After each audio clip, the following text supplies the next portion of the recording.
السلام علیکم۔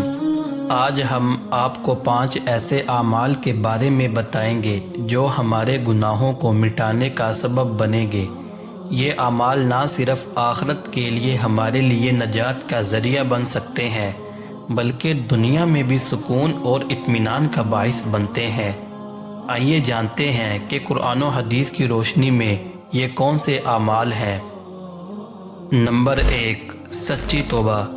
اللہ تعالیٰ قرآن مجید میں فرماتا ہے، بے شک اللہ توبہ کرنے والوں سے محبت کرتا ہے۔ اگر ہم سے گناہ ہو جائے تو فوراً اللہ سے سچے دل سے معافی مانگے۔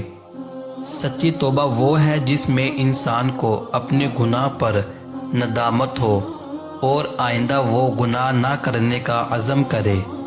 نمبر 2، نماز کی پابندی۔ نماز گناہوں کو مٹانے کا سب سے بڑا ذریعہ ہے۔ حضور اکرم صلی اللہ علیہ وسلم نے فرمایا، نماز گناہوں کو ایسے مٹا دیتی ہے جیسے درخت سے پتے جھڑتے ہیں۔ 5 وقت کی نماز کے ذریعے ہم اپنے گناہوں سے پاک ہو سکتے ہیں۔ نمبر 3، استغفار کی کثرت، یعنی استغفر اللہ کہنا گناہوں کو مٹانے کا بہترین عمل ہے۔ قرآن میں فرمایا گیا، جو لوگ اللہ سے اپنے گناہوں کی معافی مانگتے ہیں اللہ انہیں بخش دیتا ہے۔ دن میں جتنا زیادہ ہو سکے استغفار کرے۔ نمبر 4، صدقہ دینا۔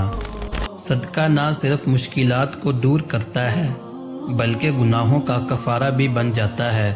نبی کریم صلی اللہ علیہ وسلم نے فرمایا، صدقہ گناہوں کو ایسے ختم کر دیتا ہے جیسے پانی آگ کو بجھا دیتا ہے۔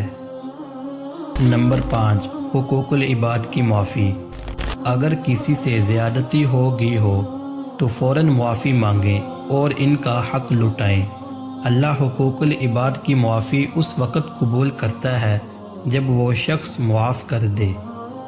تو دوستو، یہ وہ اعمال ہیں جن کے ذریعے ہم اپنے گناہوں کو مٹا سکتے ہیں اور اللہ کی رحمت کے حقدار بن سکتے ہیں۔